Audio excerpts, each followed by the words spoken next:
मसीह यस्सु के जलाली और फ़तेहमंद नाम के वसीला से मुबशर परवेज़ अनायत का आपको सलाम पहुँचे।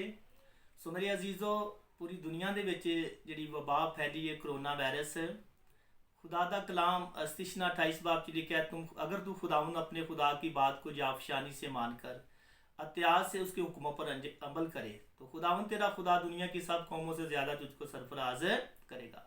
यानी कि ਉਹਦੇ ਵਿੱਚ अस्तिशना 28 बाब च बरकतां भी लिखियां ने और अगे लानतां भी लिखियां ने, बीमारियां भी लिखियां ने और बहुत पूरी दुनिया उत्ते ना कि कोरोना वायरस वबा फैली है, अगे रिकी कुछ होना है। पर मसीह ने कहा जागते रहो, दुआ करते रहो ताकि आजमाइश में ना पड़ो।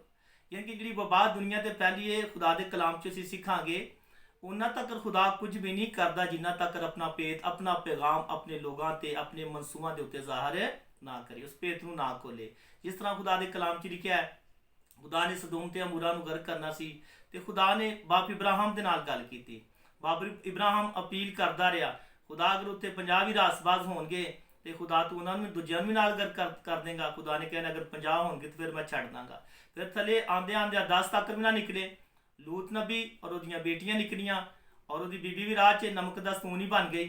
इस तरह खुदा ने अगर एली कहन दे घर दे विच तबाही लियाउणी सी, ਉਹਦੇ बेटियां ਨੂੰ सजा देनी सी क्योंकि हैकल ਦੀ बेहरमती करते सन, तो खुदा ने सैमुअल ਦੇ ਨਾਲ ਗੱਲ ਕੀਤੀ। सैमुअल बच्चा सी, ये छोटा ही सी, पर खुदा ने कहा ਜਦੋਂ तेरे बेटियां ने हैकल ਦੀ बेहरमती की है, ये गुनाह किए ने, तेरी कहन ਨੂੰ खुदा ने कहा तो तू अपने बच्चों ਨੂੰ बाज क्यों ना किया।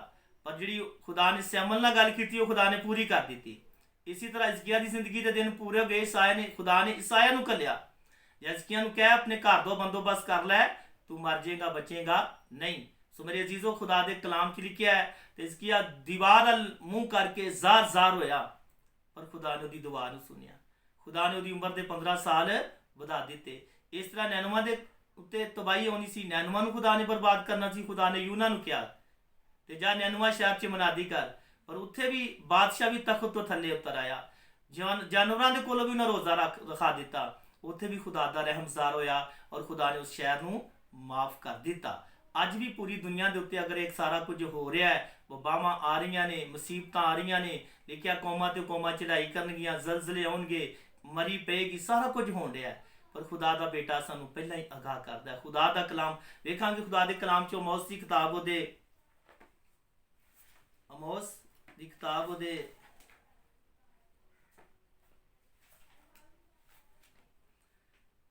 3 बाब की मैं 6 आयत तो पढ़ांगा।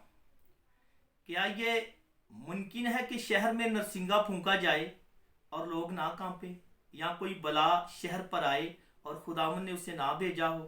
यकीनन खुदावंद खुदा कुछ नहीं करता कि जब तक अपना भेद अपने खिदमत गुजार नबियों पर पहले अशकारा ना करे।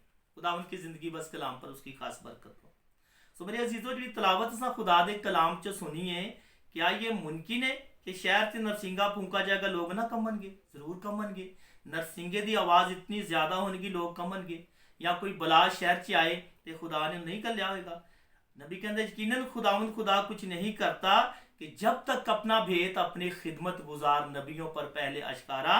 हुण आखिरी जमाने के बारे भी लिखा है, आखिरी जमाने नौजवान होया बुढ़े ख्वाब देखणगे, बेटियां बेटे नबूवत करनगे। और जिहड़े चंद हवाला जात मैं दसे ने, तो जे खुदा ने सदूम ते अमूरा नूं गर्क करना सी, खुदा ने बाप इब्राहिम दे नाल गलबात करते रहे।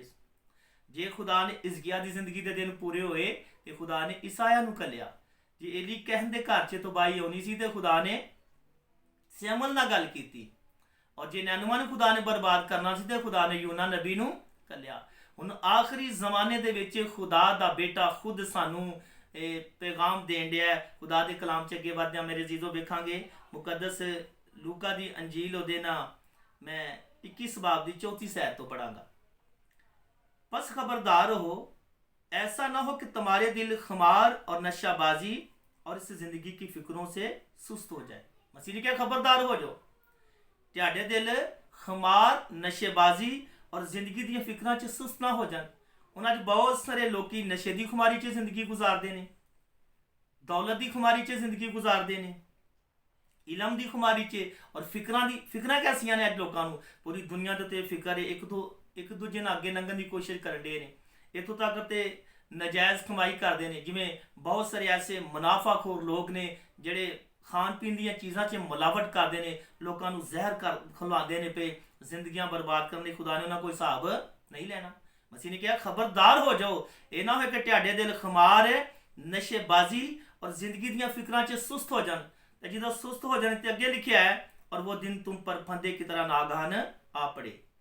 ਯਾਨੀ ਕਿ ਜਿਹੜੇ ਇਸ ਤਰ੍ਹਾਂ ਦੁਨੀਆ ਦੀ ਦਾਰੀ ਦੇ ਹੋ ਕੇ ਸੁਸਤੀ 'ਚ ਜ਼ਿੰਦਗੀ ਗੁਜ਼ਾਰ ਕੇ ਖੁਦਾ ਤੋਂ ਹਟ ਕੇ ਦੁਨੀਆ ਦੀ ਦੌਲਤ ਪਿੱਛੇ ਦੌੜ ਭੱਜ ਕਰਨਗੇ, ਦੁਨੀਆਦਾਰੀ ਦੇ ਹੋ ਜਾਣਗੇ, ਤੇ ਉਹਨਾਂ ਦੇ ਗਲੇ 'ਚ ਫੰਦਾ ਪੈ ਜਾਏਗਾ। ਅੱਗੇ ਲਿਖਿਆ क्योंकि जितने लोग तमाम रोहे ज़मीन पर मौजूद होंगे उन सब पर वो उसी तरह पड़ेगा। ਹੁਣ ਪੂਰੇ ਰੋਹੇ ਜ਼ਮੀਨ ਦੇ ਉੱਤੇ ਕਰੋਨਾ ਵਾਇਰਸ ਹੈ। मसीह ਦੀਆਂ ਗੱਲਾਂ ਪੂਰੀਆਂ ਹੋਣ ਡੀਆਂ ਨੇ। लिखिया आसमान और ज़मीन टल जाएंगे लेकिन मेरे मुंह की बातें हरगिज़ ना टलेंगी। ਮੇਰੇ ਅਜ਼ੀਜ਼ੋ ਕਿਵੇਂ ਹੋ ਸਕਦਾ ਹੈ? ਕਿਉਂਕਿ ਖੁਦਾ ਦੇ ਬੇਟੇ ਦੇ ਮੂੰਹ 'ਚ ਜਿਹੜੇ ਲਫ਼ਾਜ਼ ਨਿਕਲੇ ਨੇ ਬਬਰਕਤ ਅੱਜ ਪੂਰੇ ਹੋਣ ਡੇ ਨੇ। ਤੇ ਮਸੀਹ ਤੇ ਪਹਿਲਾਂ ਹੀ ਕਹਿ ਦਿੱਤਾ ਹੈ ਤੇ ਤੁਸੀਂ ਖਬਰਦਾਰ ਹੋ ਜਾਓ।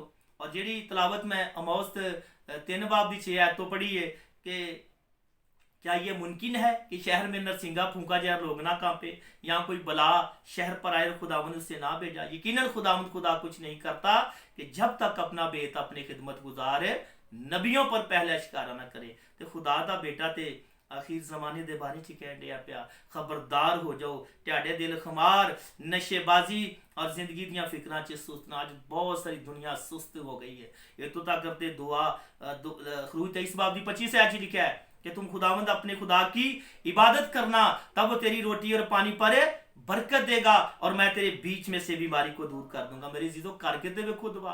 बहुत सारे ईमानदार दुआवां करते हैं और बहुत सारे ऐसे लोग ने उन्होंने नशे की खुमारी च ने, दौलत की खुमारी च ने, इलम की खुमारी च ने और होर तरह की खुमारी दे विच जिंदगी गुजारते हैं। खुदा जोगा वक्त ही कोई नहीं कोई भी। और ये तो बचन का भी मसीह ने अगे कहा बस हर वक्त जागते और दुआ करते रहो ताकि तुमको इन सब होने वाली बातों से बचने और इब्ने आदम के हजूर खड़े होने का मकदूर हो। यानी कि इन्हां तो बचन दा दुआ ही हथियार है सब तो वड्डा। तो मसीह ने कहा जागते रहो और दुआ करते रहो ताकि इन्हां मुसीबतां तो बचन दा तुहानू मौका होए। यानी कि दुआ ही सब तो वड्डा हथियार है। और मेरे अजीजों दुनिया उत्ते बहुत सारे जो डॉक्टर मरीजों को ला इलाज करते हैं तो अज अखीर जमाने में नहीं दुआवां दे नाल लोकी बीमार शिफा पाते, कैंसर के मरीज ठीक होंदे ने, यसू मसीह के नाम से मुर्दे भी जिंदा होंदे ने। बेशक ये करोना वायरस कुछ भी है, इस तो बड़ियां बड़ियां बीमारियां भी होर बवावां भी होणियां ने, पर मेरे अजीजों तुसां घबराना नहीं। और जिहड़ी असां इत्थे मैं 36 आयत पढ़ी है बस हर वक्त जागते और दुआ करते रहो ताकि तुमको इन सब होने वाली बातों से बचने और इब्ने आदम के हजूर खड़े होने का मकदूर हो। यानी कि उदों ही तुहानू हक होएगा। पर पहली गल ये वे पर तुसी खबरदार दे हो जाओ। तुहाडे दिल खमार जिहड़े ने ना उन्हां तो तुहाडी खमारी चों निकलने चाहिए ने, नशेबाजी की खमारी चों निकलने चाहिए ने, फिक्रां की खमारी चों निकलने चाहिए ने। फिक्रां तो खाली तो कोई भी नहीं। यसू मसीह ने कहा तुसी फिक्र करके अपनी उम्र की घड़ी भी नहीं बुधा सकते। ऐ मेहनत उठाने वालों और बोझ के दबे हुए लोगों मेरे पास आओ मैं तुम्हें आराम दूंगा। हुण बेशक खुदा ने दुनिया तो डॉक्टर भी बना लो कि डॉक्टरों को आराम लै जाते हैं, कई दफ़ा डॉक्टरों को भी आराम नहीं आता। सारा अख्तियार खुदा दे बेटे यसू मसीह दे कोल है। मसीह ने कहा आसमान और ज़मीन का कुल अख्तियार मुझे दिया गया है।